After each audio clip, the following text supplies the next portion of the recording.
এটা গুৰুত্বপূৰ্ণ খবৰ যে কৰ্মচাৰী পৰিষদৰ অভিৱৰ্তন অহা 21 ছেপ্টেম্বৰত কৰ্মচাৰী পৰিষদৰ অভিৱৰ্তন কেইবাটাও দাবীক লৈ এবাৰ সংবাদমেল আয়োজন কৰিছে কৰ্মচাৰী পৰিষদে। কৰ্মচাৰী পৰিষদৰ সংবাদমেলত বৃহৎ ঘোষণা অহা 21 ছেপ্টেম্বৰত কৰ্মচাৰী পৰিষদৰ অভিৱৰ্তন অনুষ্ঠিত হ'ব।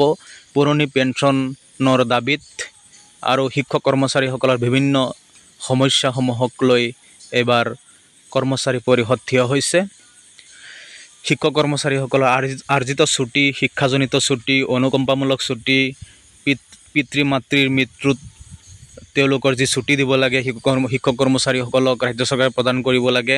নতুনকৈ প্ৰাদেশিকৰণ কৰা শিক্ষক কৰ্মচাৰীসকলক OPS প্ৰদান কৰিব লাগে। 2005 চনৰ পূৰ্বে তেওঁলোক নিযুক্তি হৈছিল।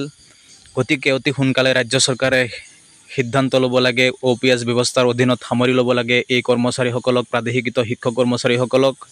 নতুনকৈ প্ৰাদেশিকৃত যিসকল টিউটৰ শিক্ষক কৰ্মচাৰী আছে সেই টিউটৰ শিক্ষক কৰ্মচাৰীসকলক পূৰ্ণ পৰ্যায়ৰ কৰ্মচাৰী মৰ্যাদা প্ৰদান কৰিব লাগে, শিক্ষক মৰ্যাদা প্ৰদান কৰিব লাগে। কেইবাটাও দাবীক লৈ কৰ্মচাৰী পৰিষদৰ অভিৱৰ্তন অহা 21 ছেপ্টেম্বৰত। যিসকলে চেনেলটো ছাবস্ক্ৰাইব কৰা নাই তেওঁলোকে অনুগ্ৰহ কৰি চেনেলটো ছাবস্ক্ৰাইব কৰি থ'ব। পৰৱৰ্তী সময়ত শিক্ষা বিভাগৰ যিকোনো গুৰুত্বপূৰ্ণ খবৰসমূহ দি থাকিব চেষ্টা কৰিম। ধন্যবাদ।